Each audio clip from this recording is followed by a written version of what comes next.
I love the book. My colleague Cheryl Kotler told me about the book, and she read it in one night. I read it in one night. I'm fascinated with the way these two friends made a business together, brought their talents together, and also the beautiful way that Nick supported Grant when Grant's cancer was looking so grim, and how fabulous that they came through that together, and now Grant is healthy and tasting, and it's a truly inspiring book, but it also is a book about running a business, about taking care of all the details, about not forgetting anything, about being respectful to clients and employees, and of course about unique food that I could never make in a million years, but that fascinates me, and how they come up with new ideas and ways of presenting food. I love Chicago, and I think I better get back there.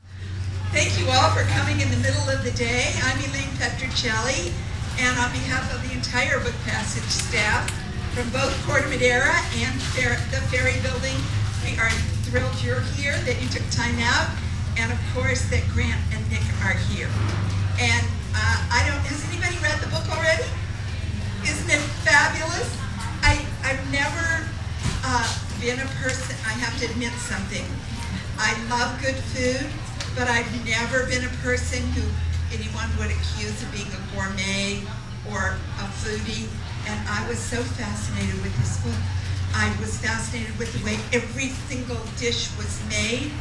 I was getting hot thinking about all of the things that I could have eaten if I had ever got the chance to go to their restaurant, Alinea. And then having both of their voices is amazing, because it's so personal. I've met them for the first time today, but I feel that they're my best friends, and you will feel that way too. I have bought 5 copies of this book. I have given it to everyone who loves food. I have given it to people starting a business, because it is where a love of food, a great friendship, a true that stands through no matter what, and fabulous business sense combine to bring us a marvelous food and a wonderful book. So I thank Grant and Nick for being here, and we're going to bring them right in. Nick?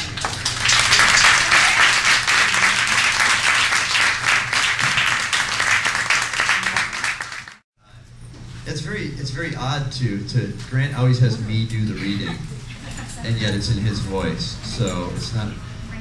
Why is that, Chef? Okay. Chef Keller told me to arrive at the restaurant at noon. I showed up at 11:30, making sure I was on time. I unlatched a small wooden gate and walked through the entryway, past a walk-in cooler, through another screen door, and onto what looked like a porch of someone's home. Baskets of vegetables were arranged on small shelves, and the savory smell of veal stock filled the air. I approached the doorway to the kitchen. I was nearly run over by a cook wheeling around the corner. "Hey man, how are you?" "I'm okay, I'm here for a tryout. Is Chef Keller here?" "Yep, he's right inside." I entered the French laundry and saw a tall, lanky man sweeping the floor. His back was toward me, and he didn't hear me enter, so he kept doing his job for a few seconds. I peered past him looking for Chef Keller, waiting a few moments for the sweeper to notice me, and when he didn't, approached him. "I'm Grant Achatz, I'm here for a tryout. Is Chef Keller in?" "Yeah, that's me," he said, letting out a little laugh. "You're early, Grant." He stuck his hand out and shook mine vigorously with an exaggerated up and down motion. I thought to myself, holy shit, he's the first one here, and he's sweeping the floor. What kind of restaurant is this? It should be noted at this point, this is not in the book, that he just arrived from a stint at Charlie Trotter's, which we'll get to later. You kind of need to know that to get the next part. I'm going to set you up with Kevin. He's in the back putting away produce, but he can show you around and get you started. Yes, Chef, my trout had begun. Kevin Kathman was a wiry guy with jet black hair that he wore slicked back into a long ponytail. He looked like a young Steven Seagal, complete with mutton chops and pronounced angular features. Along with a cook named John Gerber, inexplicably called DJ by everyone, the two made up the morning commis, or prep cook team. Kevin, pardon me? Is he here? Oh yeah, nice. Oh, we'll have to get the inside scoop in a second to see how well we did writing this, right? See if it's true or not. This part I have no idea if it was true because I wasn't there. So Kevin, who had almost run me over when I first walked in, came racing back into the kitchen before I could get out the door. "I'm with you," I said. "Okay, come and help me and DJ put away the order." DJ was outside removing the papery skin from the yellow onions and placing them carefully in a large woven basket. "Hey," he said, not bothering to look up from his task. "I'm Grant, here for a tryout today and tomorrow." "Another one," he mumbled toward Kevin with a slight smile. I helped organize the produce while the cooks started to arrive and walk by us. A few would make sarcastic remarks at Kevin or DJ, and the guys would fire back. It was in good fun, but there was an underlying tension to the place. It felt competitive. After the produce was put away, I moved inside. The kitchen had 8 cooks in it now, each quietly producing mise en place for their station. I helped Kevin roll and shape a bunch of russet potato gnocchi while we quietly chatted. "So where were you coming from, Grant?" I hesitated, remembering Chef Trotter's admonishment. "If you don't work here for a year, you never existed." But I could tell that Kevin was sizing me up. "Trotters," I said. "Oh, Trotters, how was that? How long were you there?" "Not very long," I said. It wasn't what I expected. Thankfully, that ended the conversation. "Grant is from Trotters," Kevin spoke up on my behalf. It's really weird with him sitting here listening to this, right? I know. It's very intimidating, frankly. You do the reading. I didn't know that. I think the one thing that, the overarching thing with the book that people are really intrigued by is the irony of the story. And so obviously everybody says, well, how can you cook if you can't taste? You know, how can you create if you can't discern or perceive flavors at all? Which anybody that cooks knows that's really not the issue. The creativity is coming from up here. It's not coming literally from your palate. But I think one thing that happened for me personally that was very important, and I think ultimately made me a better chef, was the way the ability to taste came back, which was literally piece by piece.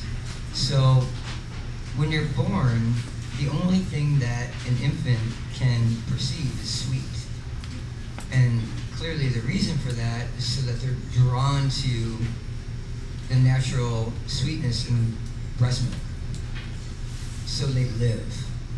So one morning I woke up and I made myself a coffee, and for literally a year at that point, everything just tasted like cardboard.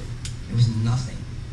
So I make myself a coffee, and because the doctors were really harping on me to get calories back into my system because I had lost 55 pounds or something like that during treatment, they were like, do whatever you need to do to get calories. Like sugar, whatever, maple syrup, vanilla milkshakes, whatever you need to do. I never used to put sugar in my coffee, but I threw 2 giant tablespoons of sugar in there and stirred it up and took a swig, and I was like, oh, this is really sweet. I went, wow, this is really sweet.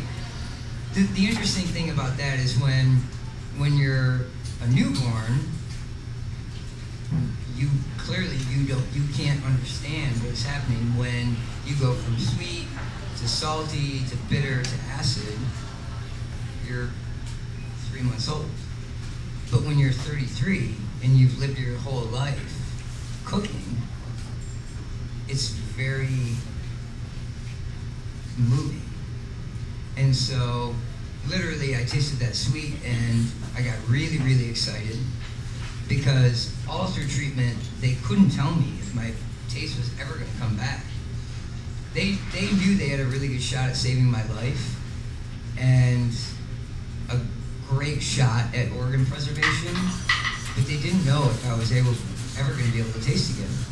So as soon as that came back, I was just like, oh my God. If sweet came back, then now maybe salt will. And if salt does, maybe acid will. And if acid does, maybe bitter will. And about every 3 months, another component came back. And I think the important thing as a chef, as a cook, you go, this is actually how flavor works. because you really, unless you've been stripped of it, you can put something in your mouth and know that it tastes good. Like, everybody can do that. And everybody's taste is a little bit different.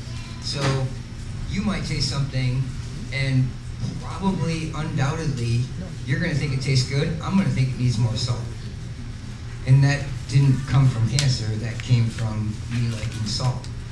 But my point is you have a personal fingerprint. You have a flavor fingerprint, basically. And everybody has it. But once you understand how sugar goes with bitter, and salinity cancels out bitterness, all of a sudden you start thinking differently when you're creating dishes.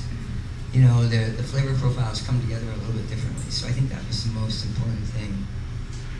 I'm not saying chefs should go out and get radiation, but to me, it actually, at the end of the day, it made me understand things a little bit better, I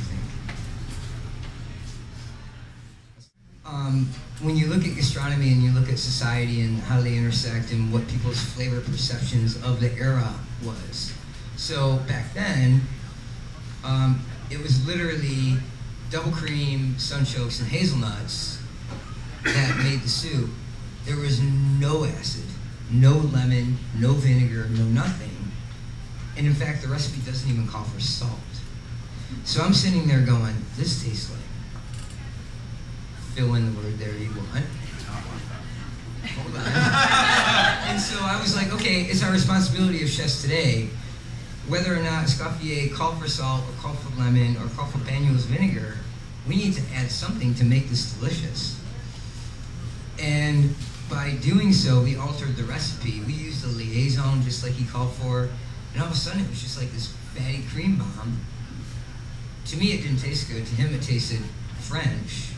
So then we started arguing about what was right. Are we trying to uphold, like you're saying, when we're recreating Paris 1906 Escoffier at the Ritz, are we replicating the recipe or are we reproducing philosophy?